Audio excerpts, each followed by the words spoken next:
그러면은 지금부터 네. 우리 미주 한인 사업자분들을 위한 비즈니스 세미나를 시작하도록 하겠습니다. 지금 참석 이제 하시는 분들이 계속 들어오고 계신데요. 또 이제 그래도 시간이 됐기 때문에 간단히 이제 이번 행사 소개와 우리 최영사님 인사 말씀 듣고 이제 진행하도록 하겠습니다. 지금 코로나19 때문에 상당히 우리 한인 기업이라든가 사업자분들께서 어려운 상황에 처해 계신데요. 저희 그 LA 총영사관하고 또 페이스라고 혹시 모르시는 분도 있을 텐데 이 아텍 계를 위한 경제 컨소시엄이라고 상당히 연간 예산이 400억 원이 넘는 그런 그 자선 활동을 많이 하고 또 그런 이런 좋은 일을 많이 하는 비영리 재단이 있거든요. 그래서 페이스하고 또 잡코리아 USA 우리 구인구직 관련해서 상당히 좋은 일을 많이 하시는 세 기관이 같이 이번 세미나 4차례에 걸친 시리즈를 이제 준비하게 됐고요. 노동법, 그다음에 비즈니스 회계, 그다음에 그런 사이버 시큐리티, 네 번째로 온라인 이런 마케팅이라든가 이커머스에 대해서 이렇게 매주 한 주제로 이런 발표와 질의답변 시간을 가질 예정입니다. 그래서 오늘은 이제 첫 시간으로 고용법에 대해서 특히 고용주가 알아야 될 노동법에 대해서 이제 말씀을 드릴 예정이고요. 그러면은 이어서 그 우리 페이스에서 우리 정다혜 카운슬러님이 자기 소개와 또 페이스 소개를 해주시겠습니다.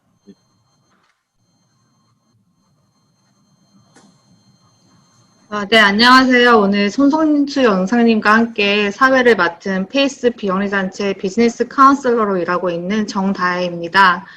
저희 페이스 비영리단체는 연방 중소기업청 SBA와 LAC 등 정부기관의 지원을 받아서 미국 내 창업자분들 또는 사업체를 이미 운영하시고 계시는 분들을 위해서 비즈니스를 좀 더 안정적으로 운영하고 나아가 사업자분들의 성공 지원을 프로그램으로서 모든 상담 및 교육 프로그램은 무료로 제공하고 있습니다. 저희가 제공하는 서비스로는 오늘과 같은 창업 및 사업 운영에 관련한 워크숍 및 교육 프로그램이 있고요. 업체별 필요한 퍼밋 및 라이센스 상담, 그리고 일반 은행과 같이 CDFI 인증된 SB 비즈니스 융자도 가능하고요. 정부 계약 그리고 정부 조달에 대해서 잘 아시고 계시는 분들도 있고 처음 접하시는 분들도 있는데 아무래도 사업체 분들께서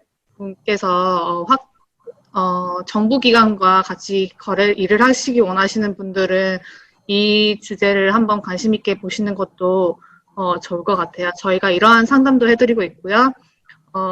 멘토링 프로그램이라고 해서 필요하신 전문가분들을 저희가 연결해드리기도 하고 있습니다. 사업 운영에 관해서 전반적인 고민이나 상담이 가능하오니 궁금하신 점 있으시면 편하게 연락 주시면 되겠습니다. 제 연락처는 화면에 나와 있듯이 이메일 주소와 전화번호가 있으니까 둘 중에 연락 주시면 되겠습니다. 예, 감사합니다. 이어서 박경재 LA 총영사님의 인사 말씀이 있겠습니다. 예, 안녕하십니까. 지금 한창 팬데믹 코로나 때문에 많이 고생도 많으시고 바쁘실 텐데 이렇게 나와주셔서 감사를 드립니다. 요즘 코로나 때문에 한 6개월 정도 이런 그 생활을 하다 보니까 정말 이게 세상이 바뀌는 것 아닌가 하는 생각이 듭니다. 그 제레드 다이아몬드의 그 총균쇠, 그중에서는 총하고 쇠는 이제 우리가 이렇게 알고 있는데 이게 세균에 의한 변화는 정말 짐작하기가 어렵네요. 전에 메르스 사스 때는 쉽게 극복을 했는데 지금 코로나는 언제까지 갈는지 전혀 예측할 수 없는 그런 불확실성의 시대를 살고 있고 오늘 또 이제 이렇게 이제 웹 세미나를 온라인 세미나를 하고 있는데 계속 지금 거의 모든 세미나가 온라인으로 진행이 되고 있고 회의도 마찬가지고 정말 그 비대면 언택트 사회, 뉴노멀 사회가 오는지도 모르겠습니다. 거기에다가 이제 이게 오기 전에 몇 년 전부터 4차 산업혁명이라는 그런 얘기들이 많이 있었는데 AI라든지 IoT라든지 로봇, 클라우드 이런 것들이 많이 있어서 굉장히 변화하는 시기에 이 코비드 19이 또 와가지고 점점 더 정말 문명사적인 변화가 올지 어떨지를 가늠을 할 수가 없게 만들고 있습니다. 전 세계가 가르치고 있는데 특히 이제 현장을 많이 알아야 될 경지계가 많은 고생을 하고 있는 것 같아요. 특히 우리 동포기업하고 한인 사업자분들이 큰 어려움을 겪고 계시는 것 같은데 이동이 자유스럽지 못하고 현장에 나가서 확인을 해야 되는데 그런 것들을 못하기 때문에 많은 어려움이 처해 있을 걸로 생각을 합니다. 이런 때에 좀 전에 우리 정다희 카운슬러께서 말씀을 하셨지만은 페이스하고 잡코리아 US하고 같이 이런 여러 가지 경영관리 온라인 세미나를 4번에 걸쳐서 마련을 했습니다. 이런 거를 마련해 주신 우리 손영수 이사 영사님과 정다희 카운슬러 그리고 특히 오늘 고용주 노동법에 관해서 말씀을 해주실 박수영 변호사님과 앞으로 둘째, 셋째, 네 번째까지 말씀해 주실 연사님들께 감사를 드립니다. 이 주제는, 이 세미나는 앞으로 이제 매주 목요일 오후 2시에 진행이 될 텐데, 오늘 노동법에 관해서 하고 다음 비즈니스 회계, 사이버 보안 및 팬데믹 위기 관리 등등 하는데, 이것 말고도 이런 세미나를 거치면서 혹시 다른 분야에 대해서 좀 알고 싶은 게 있으면 말씀을 해주시면 그 분야도 앞으로 준비를 하도록 하겠습니다. 앞으로도 이번 세미나를 통해서 많은 도움을 받으시고 앞으로도 혹시 필요한 게 있으면 적극 추천을 해주시면 많은 도움이 될 수 있도록 저희들도 노력을 하겠습니다. 짧은 시간이지만 많은 도움 받으시고 이 팬데믹 위기를 잘 극복을 하시기를 바랍니다. 감사합니다. 예, 총회사님 인사 말씀 감사드립니다. 이어서 바로 오늘 강연해 주실 박수영 변호사님을 제가 소개해 드리겠습니다. 박수영 변호사님은 피셔 필립스 로펌의 고용주에 대한 이제 노동법의 제일 전문가 변호사시고요. 그래서 다양한 그런 고용주 노동 이슈와 관련된 소송 경험과 또 정기적으로 이런 고용자분들께 연방법, 주법에 잘 이렇게 준수할 수 있도록 이런 강연을 많이 하고 계시고요. 특히 이제 어떤 패션업이라든가 소매업, 식당, 병원, 건설 이런 다양한 분야의 어떤 그런 고용과 관련된 이슈에 대해서 어떤 소송이라든가 상담 경험이 많으시기 때문에 앞으로 많은 문의를 하시면 되겠습니다. 예, 그러면은 이제 마이크를 박수영 변호사님께 넘기겠습니다. 네, 안녕하세요. 박경재 총영사님, 또 송성수 연사님, 또 정다혜 카운슬링님, 너무 저한테 이렇게 좋은 기회를 주셔서 감사하고요. 오늘 참여하신 모든 분들, 그리고 잡코리아 USA 브랜드니 대표님도 감사합니다. 또 참여하신 모든 분들, 시간 내주셔서 감사하고요. 오늘은 제가 말씀 지금 들은 대로 팬데믹 상황에서 고용주가 어떤 점을 유의해야 하는지 그런 것을 너무나 내용이 많지만 한 5가지 정도로 추려봤어요. 그래서 그것에 대해서 함께 나눌 거고요. 또 코로나 바이러스로 인해서 새로 이제 생겨난 노동법 이슈들이나 아니면 그런 어떤 소송들 관해서 어떻게 대처할 수 있는지에 대해서도 같이 얘기해 볼 거고요. 또 Q&A 시간도 있을 거라서 들으시면서 궁금하신 점은 채팅창이나 이메일로 보내주시면 되고 미리 또 보내주신 질문에 대해서도 저희가 답변을 해드리겠습니다. 먼저 제가 슬라이드 준비한 거를 쉐어할게요. 잠시만요.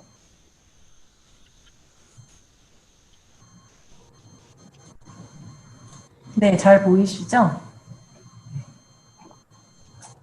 네, 잘 보여요. 네, 감사합니다.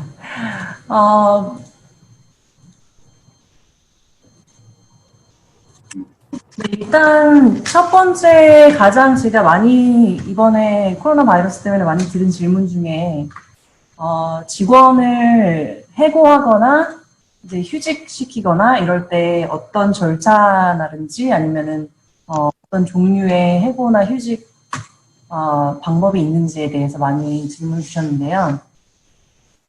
많이들 헷갈리시는 부분이 레이오프하고 termination 아니면 furlough라고도 하죠. 또 그런 term을 여러 가지로 여러 가지 상황에서 많이 이제 바꿔서 쓰시는데 그것에 대한 정의를 좀 알려드리려고 해요.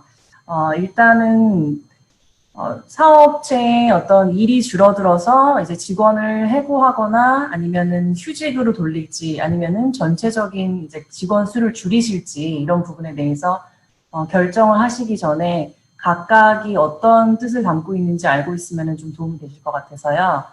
첫 번째 이번에 코로나 바이러스 때문에 많이 이제 들어가신 게 이제 레이오프, temporary가 될 수도 있고 뭐 permanent한 레이오프가 될 수도 있는데 이거는 이제 법적인 term으로는 직원이 고용이 끝난 상태가 되는 거고요. 그리고 이유는 이제 일이 없어서 직원을 고용을 더 이상 하지 않는 그러니까 직원과 회사 관계가 이제 끊어지는 경우가 되는 거죠. 이것은 termination하고는 조금 다른 개념이고요. termination은 좀 더 broad하긴 한데 직원이 뭔가를 잘못해서 이제 해고가 됐을 때 저희가 이제 노동법상에서는 termination이라는 term을 쓰고요. 직원이 잘못한 게 없고 일이 없어서 단순히 아니면 비즈니스가 줄어서 직원을 해고시킬 때는 레이오프라는 말을 씁니다. 그래서 많은 분들이 이제 레이오프를 많이 진행을 하셨고요. 이제 셧다운 시작할 때 하고 또 레이오프 말고 furlough라고 해서 이거는 직원과의 그런 어떤 고용 관계는 유지하시되 unpaid leave of absence 그러니까 무급 휴가를 주게 되는 경우인데요. 레이오프 하는 것 대신에 어떤 일정한 기간 동안 예를 들어서 앞으로 한 달이든지 두 달이든지 아니면 until further notice 우리가 다시 그분들을 부르기 전까지는 무급 휴가를 이제 강제적으로 하게 되는 상황이 됐고요. 그런 사업체도 많이 있으셨고요. furlough로 직원들을 불리시는 경우도 많이 있고요. 또 한 가지는 reduction in force, 저희들은 RIF라고 많이 하는데요. 이것은 이제 어떤 그 포지션 자체가 이제 더 이상 없어진 경우를 말하는데, 다시 hire할 인텐션이 없고, 결국에는 이제 직원 수를 전체적으로 줄어드는 그런 결과가 나오는 어떤 그런 절차입니다. 그런 term인데요. 이제 follow라는 거를 하시면은 좋은 점은 다시 직원들을 채용할 때 뭐 I9이라든지 W2나 W4나 아니면 다른 rehire하는 프로세스 자체가 없이 그냥 그 직원들을 그대로 쓰실 수 있고 뭐 다시 백그라운드 체크 할 이유도 없고 고용 관계를 유지하되 다시 일만 시켜주시면 되기 때문에 furlough를 이번에 팬데믹 때문에 많이 사용을 하셨어요. 그리고 레이오프는 어떤 앞으로 장기적으로 봤을 때 더 이상 그런 비즈니스가 없을 것 같다라고 생각하실 경우에 레이오프를 많이 하셨고요. 완전히 이제 고용 관계를 끊어지게 되는 그런 절차를 많이 사용하셨고요. 이제 뭐 어떤 절차를 사용하시던지 written notice를 법적으로 줘야 되는데요. unemployment insurance를 신청할 때 직원이 회사에서 받은 그런 written notice, 그러니까는 change of status, 내 employment 고용 스테이터스가 어떻게 바뀌었는지에 대해서 회사에서 받은 그런 서면 통지를 UI에 이제 EDD에 접수를 해야지 좀 더 빠르게 이제 실업수당을 받으실 수가 있고 그런 절차가 좀 expedite 되는 편이에요. 그리고 고용주는 만약에 이제 레이오프를 했다, 그래서 employment 그 관계가 없어졌다고 하면은 benefit이라든지 아니면 뭐 paid vacation이라든지 뭐 남은 게 있으면은 페이를 마지막 날에 해주셔야 되고요. 그리고 어떤 그 health benefit이라든지 이런 게 있으면은 코브라 노티스를 저기 인슈런스 컴퍼니에 요청하셔서 보내시면 됩니다. 리튼 노리스를 주시고 코브라 베네핏, 그러니까 헬스 인슈런스가 있는 분들은 그런 거를 확실히 서면으로 통지를 해주시고요. reduction in force 같은 거를 할 때도 이제 internally 뭔가 documentation을 해주시는 게 중요해요. 그 서류를 우리가 왜 이 많은 사람들을 줄이게 됐었는지, 그리고 어떤 절차로 인해서 이 사람들을 해고 절차를 하게 됐는지. 예를 들어서 seniority level, 그러니까 일을 먼저 저희 회사에 먼저 일을 하기 시작한 사람들하고 가장 최근에 들어오신 분하고 이렇게 쭉 나열을 해보셔서 최근에 들어오신 분 순서대로 레이오프나 그러니까 리덕션 인 포스를 하는 게 대부분의 이제 방법이시고요. 아니면 이제 다른 불법적인 이유로만 하지 않으시면 이제 리프 같은 것을 서류화, 문서화 하실 때 유의하셔야 할 점은 따로 특별히 없는 것 같아요. 제가 아까 UI나 그러니까 EDD에 대해서 설명을 드렸는데 많은 분들이 아시다시피 이번에 CARES Act를 통해서 실업수당을 얼마를 받으시던 간에 이제 600불을 더 받으실 수 있게 됐잖아요. 그건 이제 7월 25일에 끝나는데요. 또 많이 모르실 수도 있는 거는 Pandemic Unemployment Assistance라고 해서 비즈니스 오너들, 그러니까 직원이 아니시고 뭐 인디펜던트 컨트랙터라든지 아니면 셀프-임플로이드 된 분들도 이런 UI를 이제 원래는 받을 수 없는데 이제 팬데믹 때문에 새로 생긴 프로그램이에요. 이제 신청하실 수 있고 받으실 수 있고 이제 받으시게 되면 아까 말씀드린 그 추가 600불 취업상도 받으실 수 있는데요.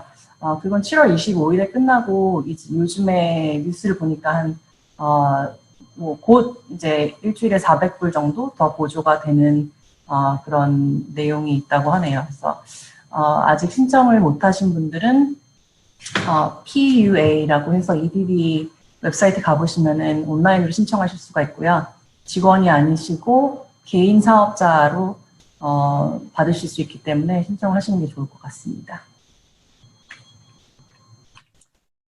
그리고 해고, 아까 말씀드린 레이오프나 furlough, 그리고 RIF, reduction in force, 이 모든 게 노동법 상으로 봤을 때는 이제 adverse employment decision이라고 해서 이 직원에게 불리한 어떤 인사 조치라고 할 수 있는데요.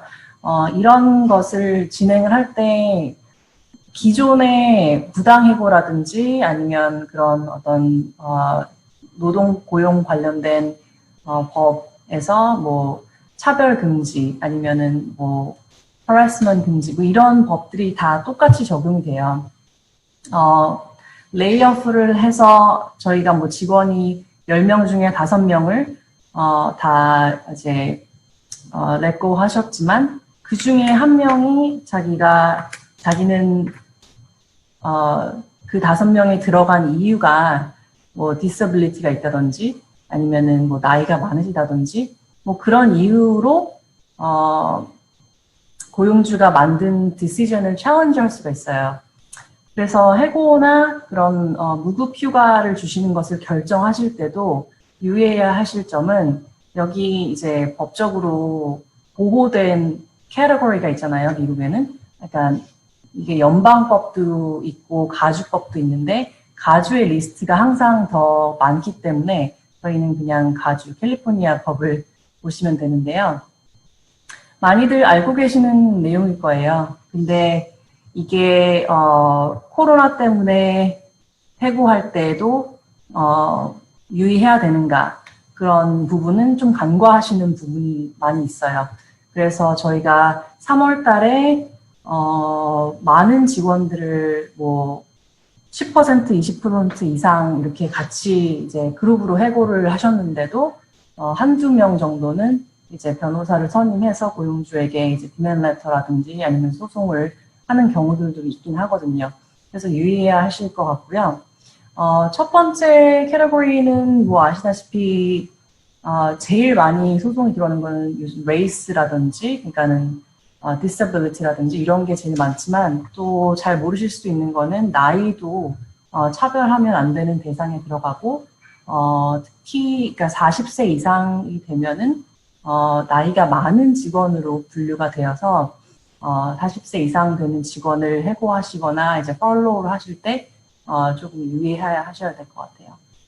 또 많이 아시고 있는 그런 피부 색깔이든지 종교라든지 아니면 결혼 유무 이것도 저희 캘리포니아에서 조심하셔야 되는 protected category가 되는 부분인데요. medical condition이나 genetic information은 다 이제 disability하고도 또 관련이 있고요. 성차별하면 안 되고 인종차별하면 안 되고 뭐 그런 부분은 저희가 layoff나 furlough나 reduction in force 그런 절차를 하실 때 모두 유의해야 하실 점이라고 보시면 될 것 같습니다. 넘어가기 전에 한 가지 그러니까 팁을 알려드리면 그럼 우리가 어떻게 그런 소송이 왔을 때 좀 더 방어하기 쉽게 서류 작업을 할 수 있는지에 대해서 좀 말씀드리고 싶은데요. 첫 번째는 아까 말씀드렸던 것처럼 이제 왜 그 그룹 사람들이 아니면은 왜 그 사람들이 레이오프나 펄로 그런 대상에 뽑혔는지에 대해서 이런 나열된 이유가 아니고 legitimate business purpose 그러니까 저희가 프루브할 수 있는 어떤 비즈니스 관련된 이유로 저희가 그 사람들을 해고나 휴직시켰다라는 것을 증명할 수 있는 어떤 인터널 서류 같은 것이라도 있으시면은 나중에 이제 크게 도움이 되실 거예요.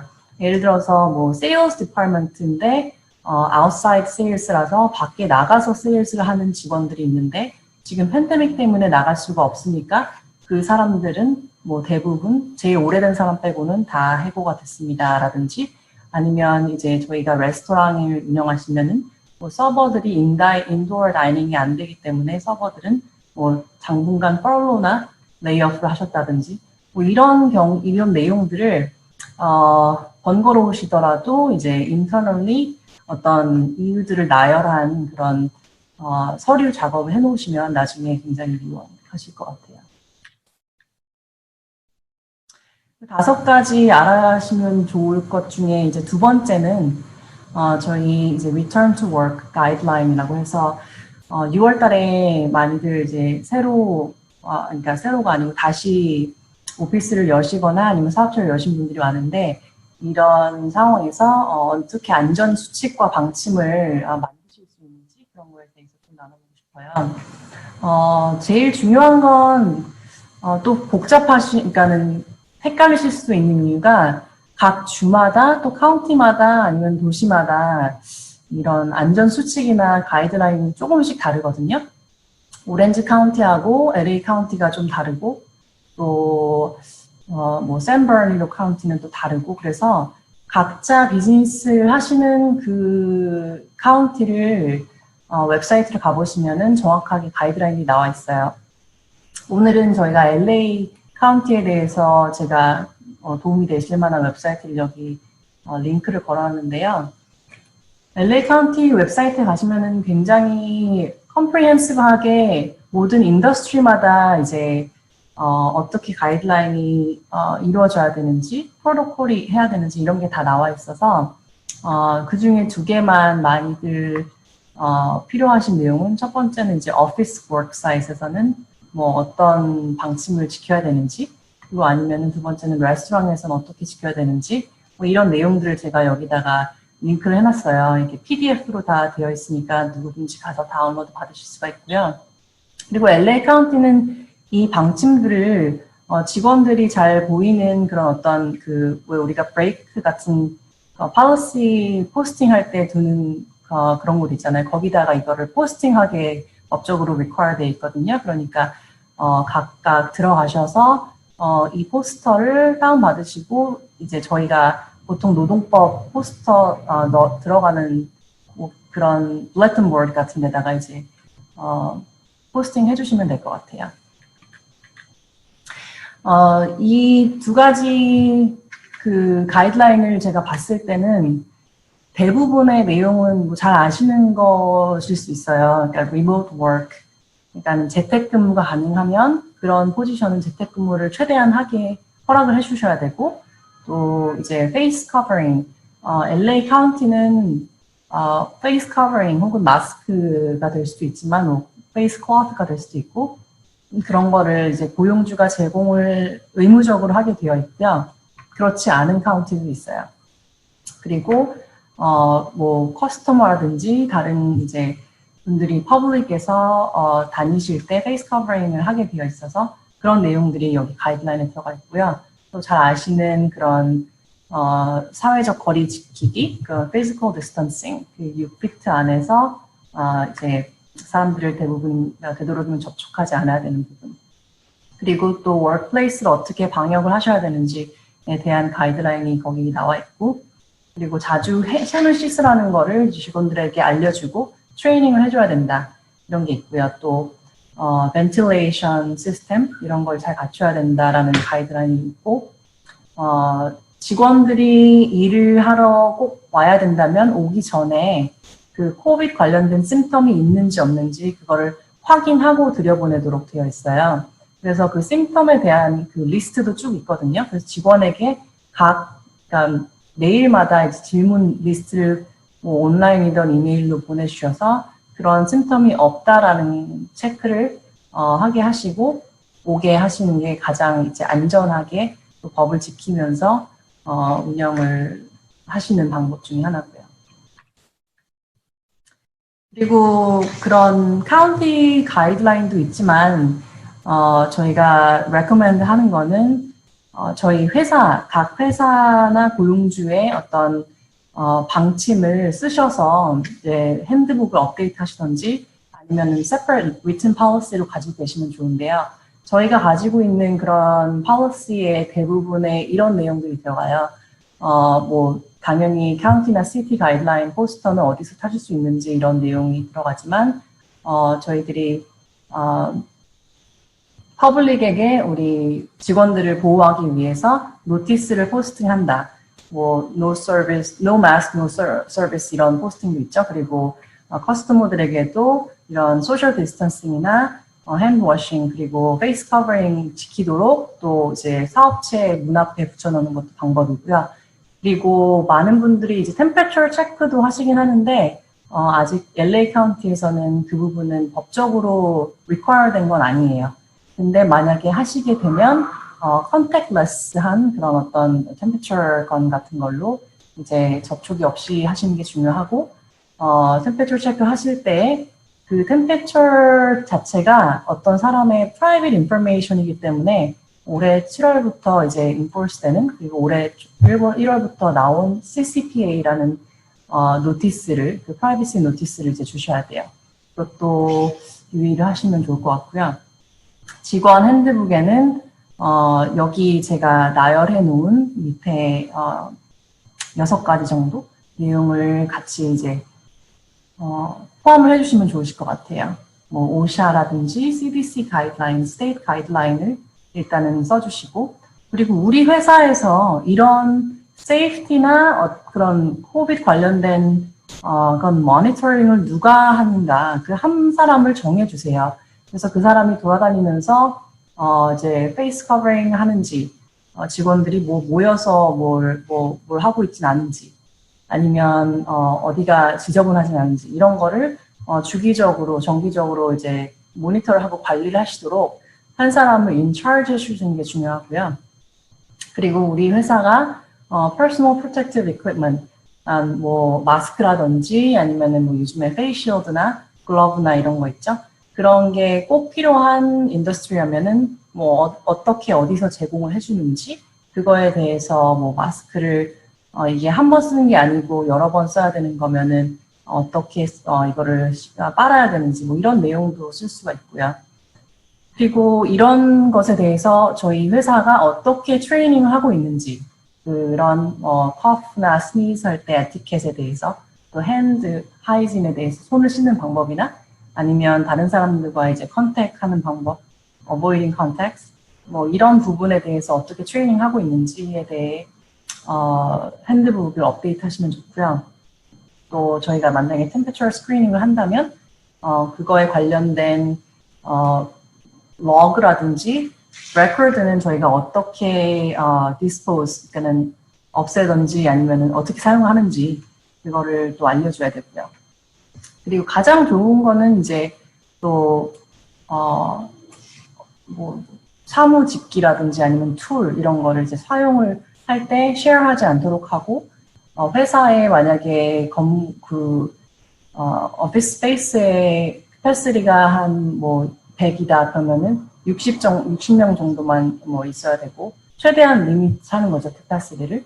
그리고 여기저기 이제 방역, sanitization 아니면은 그리고 disinfect 하는 거를 이제 regularly 해주시면 좋을 것 같아요. 그런 내용을 핸드북에 이렇게 쓰셔서 직원들에게 나눠주시고 이제 우리 회사가 직원들의 안전을 보호하기 위해 이러이러한 걸 하고 있다라는 것을 이제 노티스를 해주시면 직원들도 마음이 편하고 또 나중에 문제나 소송이 있을 때 우리가 이런 방침을 만들었고 지켰고 알고 있다라는 거를 이제 보여주기 위한 뭐 목적도 있는 것 같아요. 이런 걸 저희가 레코멘드 하는 거는. 그래서 나중에 확진자가 나왔을 때라든지 아니면 저희 뭐 커스터머 확진자가 있다든지 아니면 직원 확진자가 있다든지 이러면은 저희가 그거를 막기 위해서 모든 노력을 취했다라는 거를 이제 저희가 나중에 보여주고 legal responsibility 리스크를 줄이자는 거죠. 그래서 이미 이런 수칙을 지키고 계시고 그러니까 행동으로 하시고 계실 거예요. 근데 이거를 이제 핸드북이라든지 서류로 쓰신 회사들을 많이 못 봤거든요. 그래서 이 가이드라인을 되도록이면 다큐멘테이션을 남겨두시는 게 좋을 것 같아요. 그리고 아까 전에 재택근무할 수 있는 직원은 꼭 해주시는 게 좋다고 말씀드렸는데 재택근무에 관련된 policy도 있으시면은 좋고요. 많이 잊어버리시는 부분, 간과되는 부분이 있어서 제가 하나만 짚고 넘어가면은 이제 재택근무할 때 발생하는 어떤 인터넷 사용료라든지 오피스 서플라이나 아니면 컴퓨터를 우리가 회사 걸 제공하지 않는다. 직원이 스스로 자기 퍼스널 컴퓨터를 사용해야 된다. 아니면 전화를 사용해야 된다. 이러면은 이 부분에 대해서 이제 비즈니스 리임버스먼트, 비즈니스 익스펜스 리임버스먼트 해주셔야 돼요.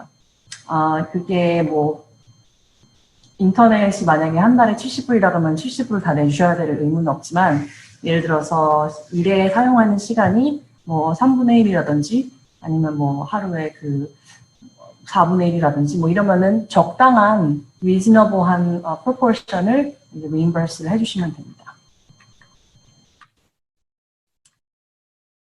그리고 저희가 말씀드리고 싶은 5가지 중에 세 번째는 유급병가 FFCRA, 그러니까 Families First Coronavirus Response Act의 줄임말이 이제 FFCRA인데요. 이 부분에 대해서 많이들 혼돈이 있으신 분들도 있는 것 같아요. 미리 들어온 질문에 보니까 이제 50명 이하의 사업체도 이걸 지켜야 되는지 이런 질문이 많이 있으셨는데 이거는 500명 이하의 직원은 모두 다 지키셔야 돼요. 유효 기간은 올해 말까지 유효한 법안이고 뭐 앞으로 연장이 될지 어쩔지는 모르겠지만 일단 올해 말까지만 지키시면 되는 부분인데 50명이 아니고 500명 이하의 직원을 가지신 모든 사업체가 컴파일을 해주셔야 돼요. 왜 500명 이하냐? 그러면 500명 이상은 더 많은 이제 requirement가 있는 다른 법을 지켜야 되는 게 이제 있을 예정이고요. 그래서 500명 이하의 직원, 그러니까 모든 거의 많은 사업체들이 이제 들어가겠죠. 지켜야 되는 법안인데요. 2가지로 생각을 하시면 돼요. 첫 번째는 이제 emergency paid sick leave라고 해서 직원이 아프거나 아니면 코로나 바이러스 때문에 뭐 메디컬 다이그노시스를 기다리고 있다, 테스트 중이다, 뭐 이럴 때 격리 중이다, 이럴 때 저희가 up to 80 hours, 그러니까는 2주 페이를 주신다고 생각하시면 된대요. 그게 이제 emergency paid sick leave고, 이게 FFCRA의 두 가지 중에 첫 번째 지키실 부분이고요. 두 번째는 emergency family and medical leave act인데, 이제 Family and Medical Leave Act, 그러니까 FMLA라고 하죠. 이런 거는 50명 이상의 직원이 있으신 분들은 또 많이 아실 거예요. 저희가 원래 이제 12주 동안 unpaid leave를 주는 그런 기존의 연방법인 FMLA가 있죠.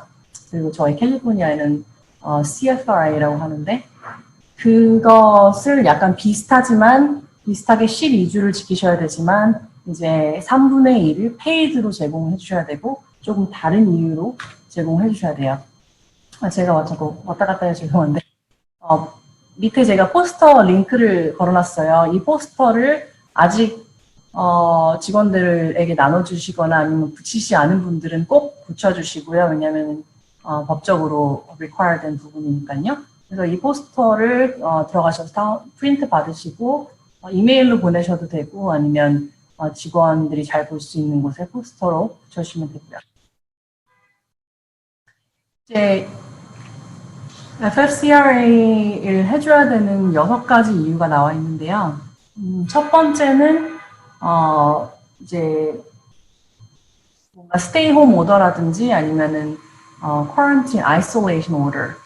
그것 stay home order 아니고 그러니까는 정부에서 이제 쿼런틴 하는 오더가 있으면은, 그러니까 자가 격리를 해야 된다라는 게 있으면은, 저희가 emergency paid sick leave를 해줘야 되고, 두 번째는, 의사가 자가 격리를 하라고, 이제 써준 경우가 들어가고요.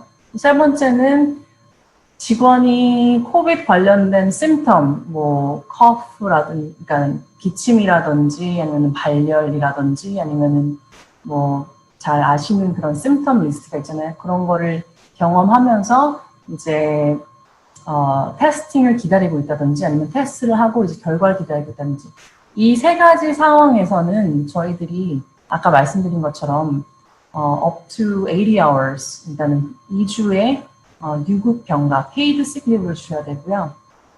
이거는 원래 받고 있는 레이스로 주시던지 아니면 뭐 미니멈 웨이지라고 했는데 둘 중에 더 높은 걸 주셔야 돼요. 그리고 그 레이스의 100%를 주셔야 되고 up to 그러니까는 레이시 이 직원이 얼마를 하루에 받는지 모르지만 맥시멈은 하루에 511불로 책정이 되어 있고 2주에 5,110불로 책정이 되어 있어요. 그리고 이 밑에 4번째에서 6번째를 보시면은 이게 유급병과 관련된 건가 이제 왜 이게 여기 들어가 있지라고 생각하시는 분들도 있을 거예요. 4번째 보시면 직원이 다른 자기 가족이라든지 뭐 다른 분의 자가 격리 중인 사람을 케어하고 있으면 또 여기에 포함이 되고요. 아니면은 자기 자녀가 학교가 닫아서 내가 자녀를 케어하기 위해서 집에 있어야 되기 때문에 일을 못한다. 그래도 여기에 유급병가에 들어가야 돼요.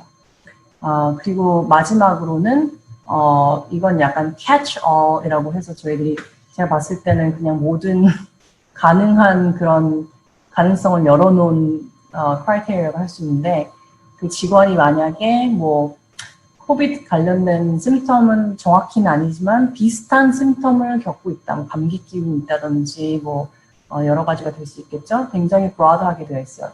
그렇게 좀 아픈 경우에 또 우리가 유급병가를 제공해야 된다고 하는데요. 중요한 거는 이 밑에 4번부터 6번까지의 이 내용일 경우에는 100% 페이를 지급하실 필요는 없고 3분의 2까지만 지급하시면 되고 하루에 up to maximum 200불 여기 다음 슬라이드 있는데요.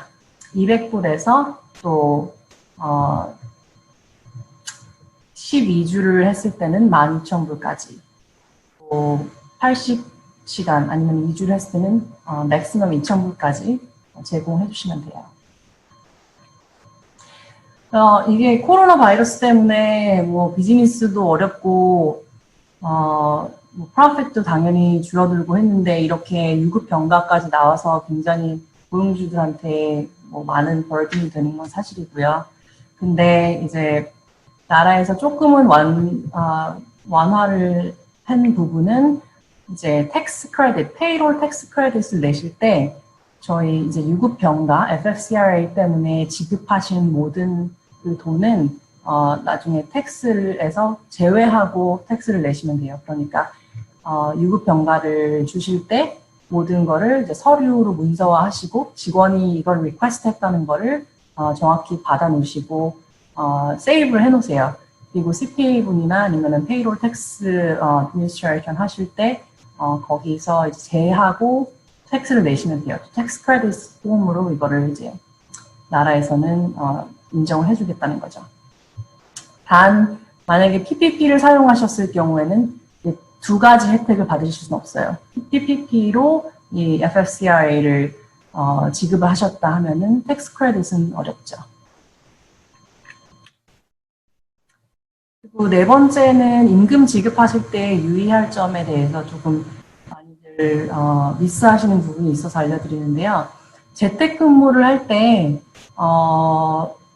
저희가 오버타임 제외 대상자가 있고, 그러니까 exempt employee라고 하죠. 그리고 오버타임을 받는 non-exempt employee가 있잖아요. 그 재택근무를 할 때도 non-exempt employee는 점심 시간을 기록하시고 휴식 시간을 정확히 지키시도록 그 policy를 계속 enforce 해주셔야 되고요. 또 타임키핑이라든지 이런 거를 그래서 accurate하게 정확하게 하실 부분이 중요하고요.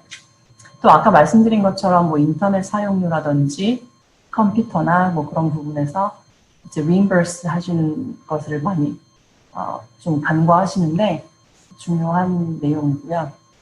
요즘에 소송이 벌써 들어오기 시작했어요. 그런 reimbursement를 안 해줬다고 해서 재택근무 때문에 그래서 정확하게 이제 reasonable 한 비즈니스 expense를 reimburse 해주시는 게 중요하고요.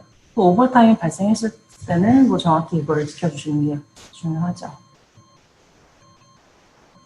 그리고 재택근무가 아니고 이제 나와서 근무를 하는 직원일 때 많이들 누락하시는 부분이 이제 템퍼처 체크를 해서 뭐 줄 서서 기다리고 있다 하면은 그 시간은 어떡하냐. 그 시간도 법적으로는 저희가 페이를 해줘야 되는 시간이에요. 그래서 recommend 하는 거는 줄 서기 전에 클락인을 하시게 돼서 뭐 거기 10분, 뭐 5분, 10분이라도 이게 누락이 됐고 이제 매일 그런 일이 일어나고 또 단체적인 어떤 소송이 되면은 라이빌리티가 클 수가 있기 때문에 그 줄에서 기다리는 시간 또 아니면은 뭐 마스크나 뭐 장갑 끼고 뭐 이렇게 donning and doffing이라고 하는데 그런 것을 입고 벗는 그런 시간까지도 이제 페이를 당연히 해주셔야 되는 부분이에요.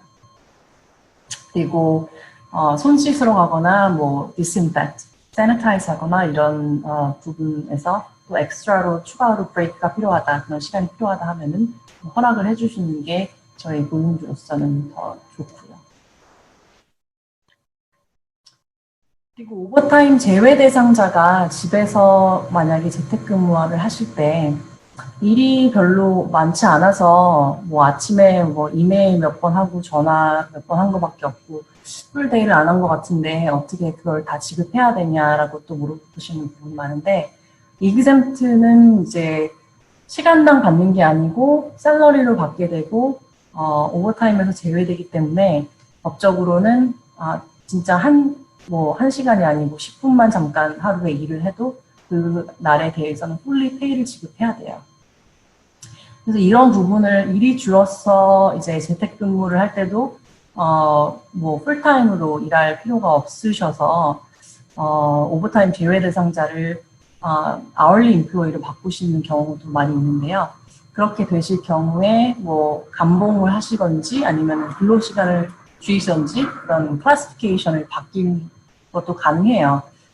그런데 이제 만약에 감봉을 하시면은 exam status에 대해서 어떻게 하실지 결정을 하셔야 되고 계속 오버타임 제외 대상자로 그러니까는 킵 하시려면은 salary가 이제 너무 낮아지지 않도록 미니멈보다 그렇게 바꾸셔야 되고 만약에 오버타임 제외 대상자가 이제 non-exempt 그렇지 않은 사람으로 이제 클래시파이 될 경우에는 뭐 아울리를 바꾸게 되면 점심이나 휴식 시간 제공하고 타임키핑을 의무적으로 하셔야 되죠.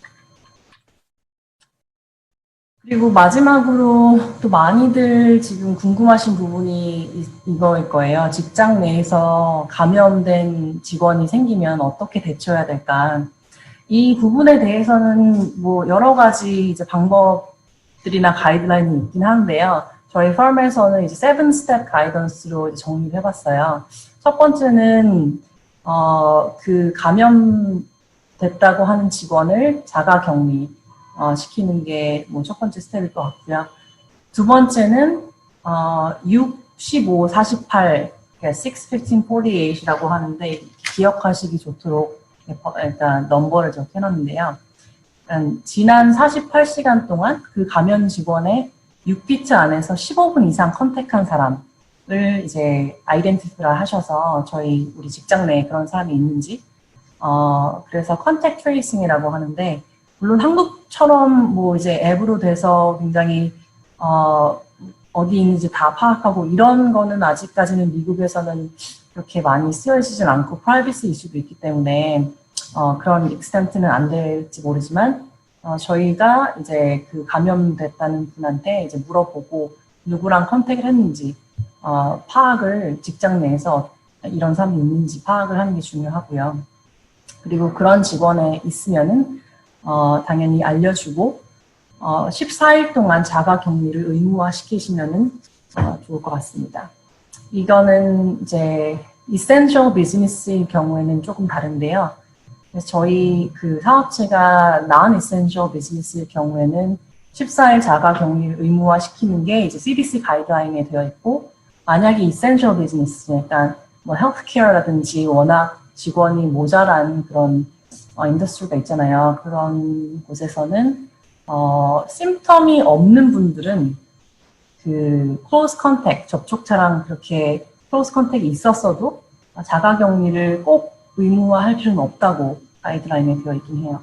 그런데 제가 생각했을 때는 뭐 non-essential이든 아니든 접촉자가 이제 14일 동안은 자가격리를 의무화 시켜주시는 게 더 안전하긴 하겠죠.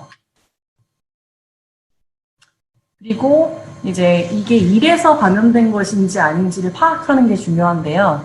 저희가 감염자분한테 이제 질문을 고용주가 이렇게 하시면 좋을 것 같아요. 감염자에게 이제 추정되는 감염 경로가 혹시 어떻게 됐는지 그렇게 물어보실 때 그러니까 직원들이 대부분은 잘 말씀을 해주시거든요. 예를 들어서 자기 뭐 친구가 뭐 어디 놀러 갔었는데 그 친구랑 밥을 먹었는데 그 친구가 감염이 됐다고 알려와서 내가 테스트를 해봤더니 나도 감염이 됐더라.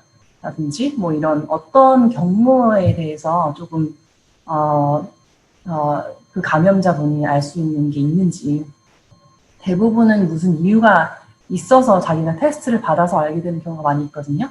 그래서 그런 인포메이션을 먼저 받으시고, 그리고 두 번째는 그 일에서 아니면 혹은 일 외에 outside work activity가 어떻게 됐는지, 뭐 최대한 privacy를 좀 지켜주는 선 안에서 이제 활동에 대해서 물어보고, 그리고 그러니까는 물어보신 정보를 베이스로 해서 감염자가 이제 근무 환경, 우리 workplace에 감염 가능한 경로가 있는지를 파악을 해주시고요.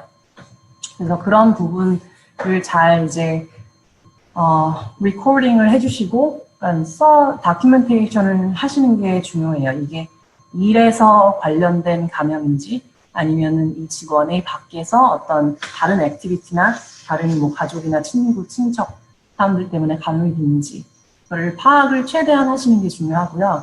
그리고 서류로 문서화 하시는 게 좋고요. 오샤에서는 14일 동안 3명 이상의 직원이 감염됐다 하면은 이제 셀프 리포팅을 하게 되어 있거든요. 그래서 스스로 신고를 하시도록 되어 있어요.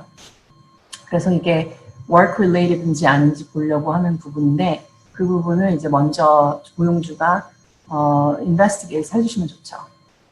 그리고 당연히 그 직원이 있었던 뭐 로케이션이나 뭐 디파트먼트나 그런 physical 그런 어떤 자리들은 다 방역을 해주시고, 디스인펙트를 하시고 딥클리닝을 해주시는 게 중요하고요. 그리고 다음은 이제 우리가 모든 전 직원한테 알릴 내용인가 아니면 뭐 손님들이나 vendor, third party한테 또 달려야 될까 아닐까에 대해서 조금 대처를 해주시는 게 약간 생각을 해주시는 게 중요하죠. 대부분 가이드라인은 모든 직원에게 알리는 것이 좋다라고 되어 있긴 해요. 근데 알리실 때 누가 걸렸는지 그 사람의 아이덴티티, 이름이라든지 뭐 그런 내용에 대해서는 그 감염자가 동의를 해야지 알릴 수가 있어요. 그래서 프라이버시 이슈가 있기 때문에 동의를 하신 분에 한해서만 이제 알려주시고, 뭐 제가 봤을 때는 그 클로즈 컨택이 아닌 사람들에 대해서는 아닌 사람에게는 이 감염자의 어떤 이름이나 뭐 이런 걸 알릴 필요는 없을 것 같고, 이런 감염자가 있어서 우리 회사가 어떻게 대처를 했는지, 뭐 같이 이제 있었던 사람들은 다 자가격리를 했다든지 아니면 다 디스인펙트를 했다든지 이런 부분에 대해서 이제 공지를 해주시면은 직원들이 조금 더 이제 안심을 하겠죠.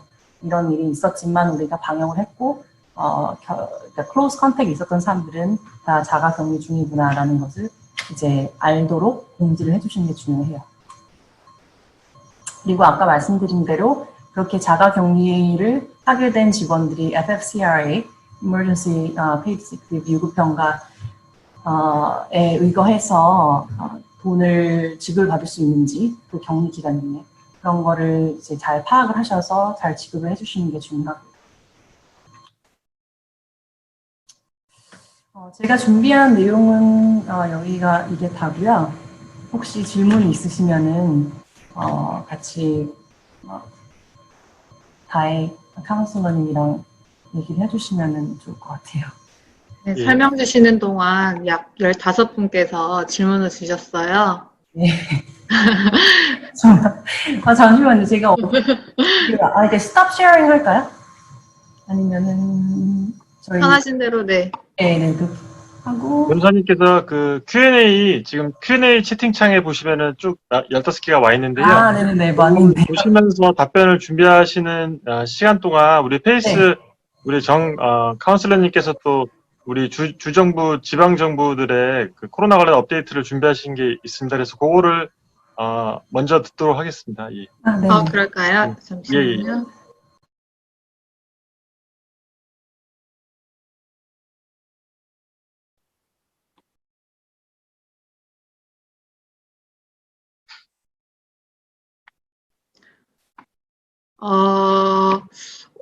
노동법이랑은 지금 관련이 없는 내용이지만 사업자분들께서 지금 최근 업데이트된 연방이나 주 로컬 방침에 대해서 알고 계시는 게 좋을 것 같아서 제가 몇 가지 추려보았고요. 이미 아시고 계시는 분들도 있으실 거예요. 먼저 SBA EIDL 융자가 다시 재오픈되었다는 거. 데드라인은 8월 17일까지면 sba.gov 사이트 들어가셔서 신청하실 수가 있어요. 두 번째로는 SBA EIDL 융자를 이미 신청하셨거나 아니면 디나이얼 레터를 받으신 분들에 한해서 이미 신청하셨지만 디나이얼 레터를 받으셨거나 아니면 어프로브된 융자를 금액을 늘리고 싶으시는 분들은 SBA에 다시 연락을 하셔서 리컨시더레이션 신청을 하실 수가 있어요. 연락처는 800-659-2955로 연락 주시면 되고요. 자세한 정보를 원하시면 저에게 따로 이메일 주시면은 제가 설명드리도록 하겠습니다.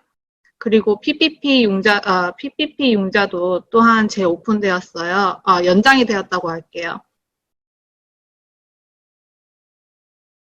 8월 8일까지 연장되었으면 이전 PPP 신청을 놓치셨거나 아니면 거래하는 은행에서 PPP 신청을 더 이상 받지 않는다고 하시는 분들은 다른 거래 은행을 찾고 계신다면 저에게 연락 주세요. 제가 지금 현재 PPP 융자를 받고 있는 몇 가지 오르가니제이션을 제가 소개시켜 드릴 수 있으니까 저에게 연락 주시면 되고요. 얼마 전에 LA 카운티에서 LA Regional COVID-19 Recovery Fund라고 해서 스몰 비즈니스한테 최대 15,000불을 주는 그랜트 프로그램이 나왔어요. 이게 6라운드로 해서 6번에 나눠서 랜덤으로 뽑아서 선택된 회사들에 한해서 최대 15,000불을 주는 건데, 첫 번째 라운드는 이미 끝났고, 두 번째 라운드는 이번 주 금요일까지가 데드라인이에요. 이번 주 신청서는 매우 간단하고, 만약에 신청을 늦으셨다면은, 아니면은 되지 않으셨던 분들은, third 라운드 때 다시 신청하시면 되겠습니다. 그리고, 최근 업데이트된 또 하나의 그랜트 프로그램이 또 나왔어요. TMC 캐피럴에서 나온 그랜트 프로그램인데, 이 그랜트는 샌프란시스코나 오클랜드 그리고 LA에 위치한 비즈니스에 한정되어 있는 회사들에게만 최대 10,000불을 주는 그랜트 프로그램이고요. 이것 또한 로터리로 랜덤으로 뽑아서 10,000불을 준다고 합니다. 데드라인은 8월 14일까지 접수하시면 되시고 기회가 되신다면 최대한 빨리 신청하시는 게 좋다고 저는 보고 있고요.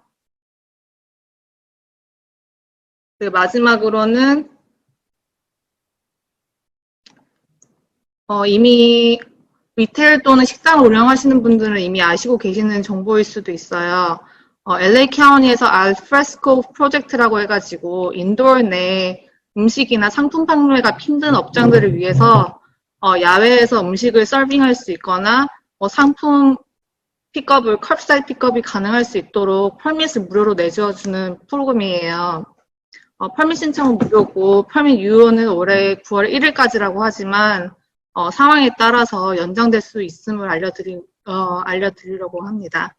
이것 또한 정보는 아래 링크 보시면 아실 수 있고요. 이 퍼밋은 사이드워크 다이닝도 가능하고 다이닝 인 더 스트리트 아니면 컵사이드 다이닝 아니면은 프라이버시 프로퍼티 다이닝도 다 가능하고요. 사이드워크 다이닝 같은 경우는 신청하시면 그 자리에서 퍼밋이 어프로브 돼요. 근데 그 외에 다른 다이닝 같은 경우는 교통안전국 또한 같이 연계돼서 어프로브 받아야 되는 부분이기 때문에 그건 조금 2주 정도는 걸릴 거라고 생각하시면 되겠습니다.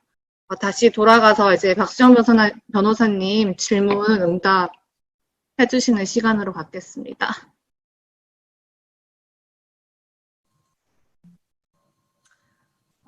네, 감사합니다. 일단 질문에 대해서는 채팅창에서 제가 앤서를 조금씩 타입하기 시작했는데요. 많아가지고, 아까 말씀드린 그 팬데믹 언엠플로이먼트 어시스턴스, 그러니까는 인디펜던트 컨트랙터나 그 비즈니스 오너들도 받으실 수 있는 거에 대해서 질문하신 거는, 지금 신청하면은 이번 달 것만 받는지 아니면은 예전 뭐 팬데믹 시작한 3월부터 받을 수 있는지에 대해서는 질문 주셨는데요. 원칙적으로는 이제 일이 없어지시거나 이제 수입이 줄어드신 기점부터 이제 받으실 수가 있으니까요. 빨리 신청하시는 게 좋을 것 같아요. 그리고 문을 완전히 닫고 있어야만 받는 건 아니고 코로나 때문에 이제 일이 줄어들어도 받을 수 있는 거예요. 또 코로나 감염됐다가 회복된 직원을 돌아왔을 때 해고하면 좀 이제 디스크리미네이션으로 차별로 취급이 될 가능성이 있을까 질문 주셨는데요.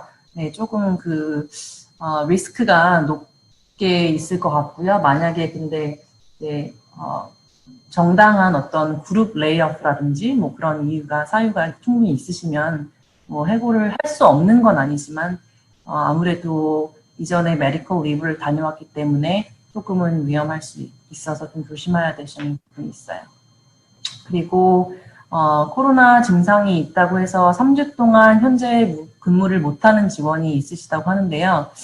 최대 며칠까지 직원이 보호받을 수 있나에 대해서 질문 주셨는데 급여 문제는 아까 말씀드린 대로 처음 2주간만 페이를 해주시면 되고 그 이후는 언페이드를 해주시면 돼요. 근데 해고를 그러면은 계속 안 나오는데 해고를 할 수 있는가 아닌가 이렇게 많이 물어보시는데 리브 그러니까 병가 중에 해고를 하는 거는 굉장히 위험하고요.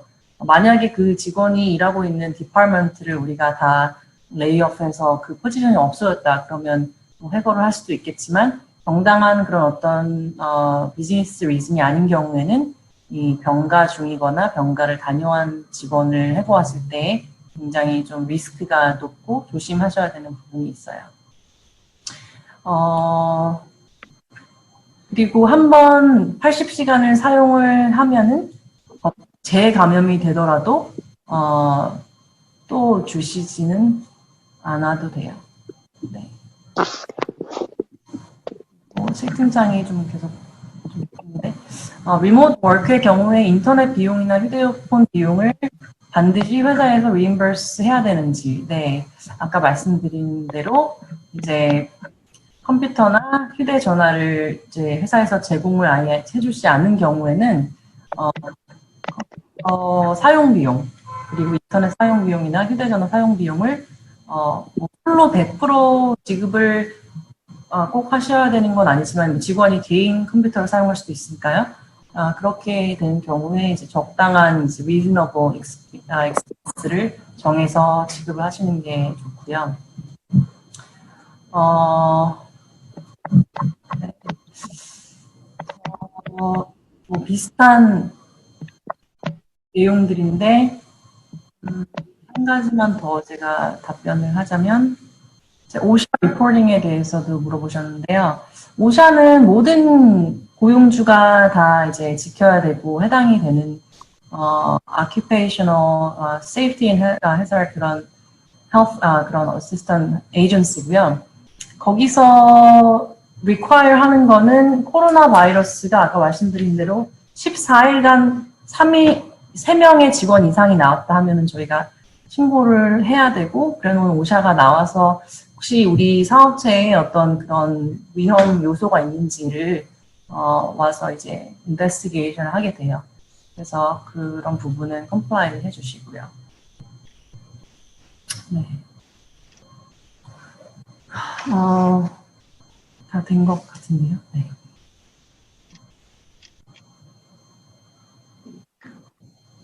질문이 더 많은데 조금 더 대답해 주실 수 있을까요? 한 분께서는 직원 중 하나가 개인적으로 여행을 다른 주에 갔다 오겠다는데 갔다 와서 코로나 테스트를 받고 오라고 해도 되는 건지, 개인적인 여행인데 테스트 받고 기다리는 시간이 FFCRA에 해당되는 건지 여쭤보시네요. 다른 주로 여행을 갔다 오는, 글쎄요. 저희가 만약에 이분을 테스트 하도록 require 하고, quarantine을 하도록 require 한다면, 유급 병가를 지급해 주는 게 맞을 것 같아요. 그때 아무 심텀이 없고, 그런 어떤 상황이 그거를 이제 바이러스가 걸렸을 것 같은 상황이 아닌 경우에는 굳이, 이런 절차를 해야 될 의무는 없고요. 근데 만약에 좀 고용주가 이거를 다른 직원이나 그런 부분에서 이제 좀 찜찜한다 하면은 테스트 비용을 주시고 받고 오게 해도 되고요. 그러니까 레코멘드 하는 거는 제가 봤을 때는 테스트까지는 아니어도 심텀 체크 정도 하시고 오게 하셔도 될 것 같아요. 그리고 이번에 발표된 거에 따르면 non-critical sector 비즈니스는 오피스를 닫으라고 하는데요. 이게 non-essential 비즈니스랑 같은 의미인가요? 다른 점이 무엇인가요? 라고 물어보셨어요. 같은 의미로 보시면 돼요. non-critical sector라는 거는 이제 연방법적인 어떤 definition이고요. non-essential business는 조금 캘리포니아 주에서 많이 쓰는 term인데 같다고 보시면 되고, 가이드라인은 캘리포니아 주를 따르시면 돼요. 그리고 한 분께서는 employees in close proximity to infected employee 테스트에서 네거티브가 나오면 자가격리 14일을 꼭 채워야 되나요? 라고 질문 주셨어요.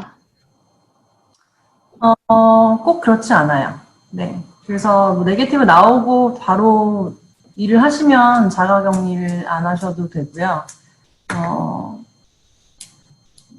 네, 꼭 무조건 14일을 채워야 되는 건 아니에요.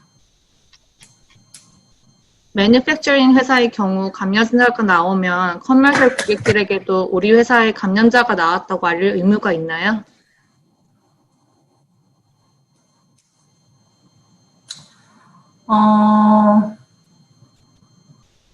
가이드라인에서는 이제 알리는 거를 이제 추천을 하고 있고요. 그리고 알리지 않았을 경우에, 그래서 걸렸을 경우 저희들이 더 걸린 걸 모르고 더 확산이 됐을 경우에 저희 회사가 더 라이빌리티가 클 수 있기 때문에 되도록이면 알리는 게 좋죠.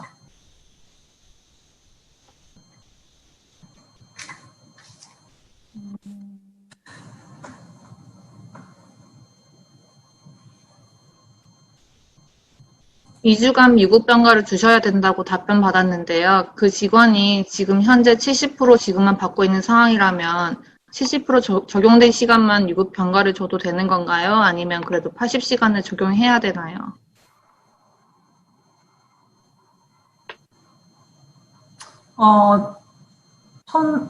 질문이 잘 이해가 안 가는데요. 지금 70%만 지급받고 있는 상황이 어떤 상황인 거죠? Reduced hour인 건가요? 그럼- Reduced wages인가요?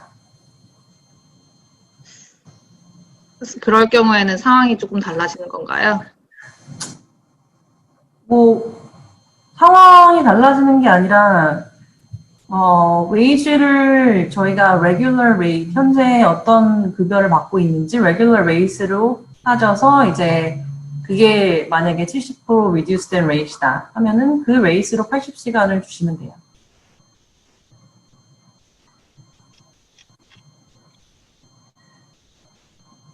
건물주가 건물 소독 등 하지 않는다고 직원들이 불안해하는데 건물주가 빌딩을 소독해야 하는 것에 대한 법률이 있는지요?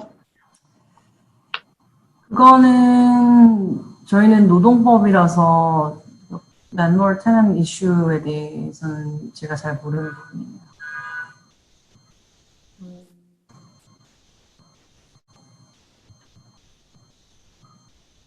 원래 풀타임 직원인데 지금은 파트타임이 되었습니다. 경기가 안 좋아서요. 그런데 코로나가 걸렸을 때 파트타임 하프데이만 페이하는 건가요? 아니면 풀타임을 지급해야 하는 건가요?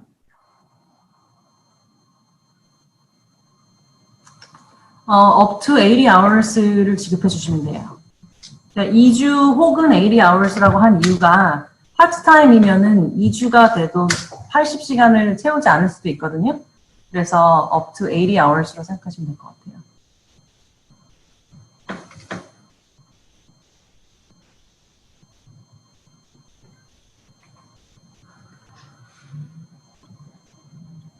에센셜 비즈니스인 경우에는 코로나 확진자 발생 시 대처가 어떻게 달라지는지도 안내해 주시면 좋겠습니다. 라고 왔습니다.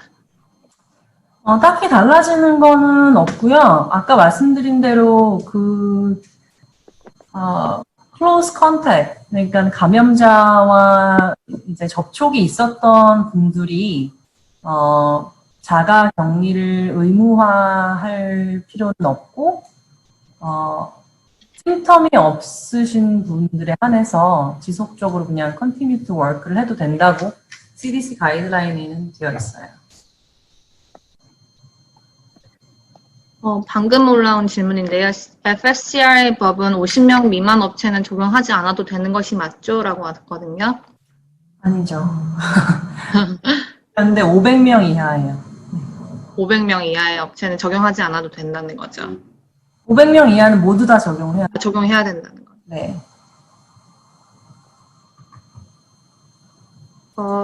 채팅창에 방금 올라온 질문인데요. 전에 신문에서 코비드 라이블러리 웨이버 직원들에게 받으라고 했는데 변호사님은 어떻게 생각하시나요? 라고 왔습니다. 제가 봤던 내용은 직원들한테 받으라는 건 아니고, 그러니까 커스터머한테 받으라는 걸 올려주신 걸로 알고 있거든요. 직원들한테 웨이버를 받는 거는 당연히 유효하진 않아요.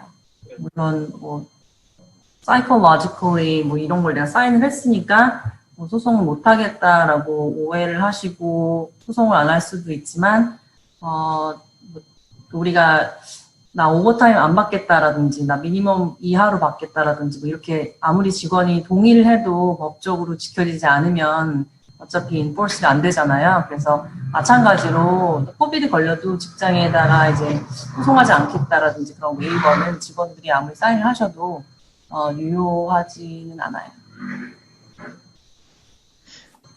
지금 질문 주신 부분은 다 대답해 주신 것 같아요. 지금 마지막으로 질문 있으신 분들 있으신가요? 지금 3시가 조금 넘긴 했는데,